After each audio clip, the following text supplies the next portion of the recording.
Hi, welcome to MBA Now. I'm Rob Van Raphorst. The secondary mortgage market plays a significant role in multifamily financing. We are joined today by Tom Kim, MBA's Senior Vice President of Commercial Multifamily, to dive a little deeper into MBA's plan for GSE reform and how it addresses multifamily. Tom, thanks for being here. Good to be here. So to begin, could you explain the role that Fannie Mae, Freddie Mac, and other market participants play in multifamily finance? Sure. I think one of the great things about multifamily finance and for commercial real estate overall is that you have multiple capital sources that finance apartment buildings.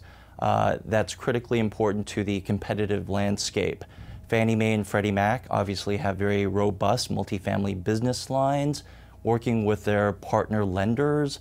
They are the largest dedicated multifamily finance institutions in the country. In the simplest terms, what does MBA's GSE reform proposal mean for multifamily? If you look at the GSE reform paper that was developed by the member-led task force, three things come to mind: liquidity, private capital, and competition.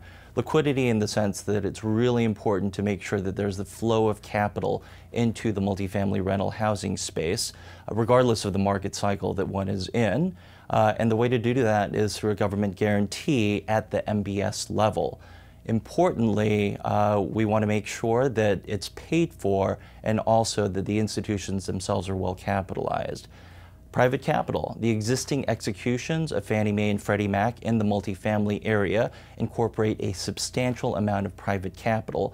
We want to make sure that that continues going forward. And if there are other innovations in terms of market executions that the institutions could develop, that would be fantastic as well.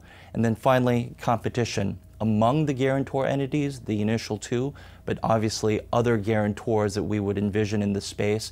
And then, of course, writ large, other capital sources that continue to finance multifamily rental housing. So how does MBA's proposal specifically address multifamily rental affordability? I think that's a really important question. And Rob, if you look at the paper itself, a substantial portion of it is dedicated to affordable housing. I think what's unique is that we take an agnostic view as it relates to home ownership and rental housing.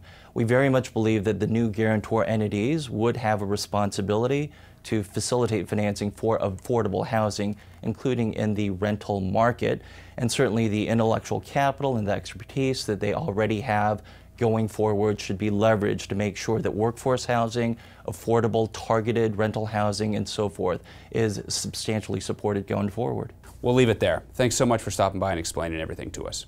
Very good to be here, Rob. Be sure to follow us on Twitter at MBA Mortgage and like Mortgage Bankers Association on Facebook and Instagram.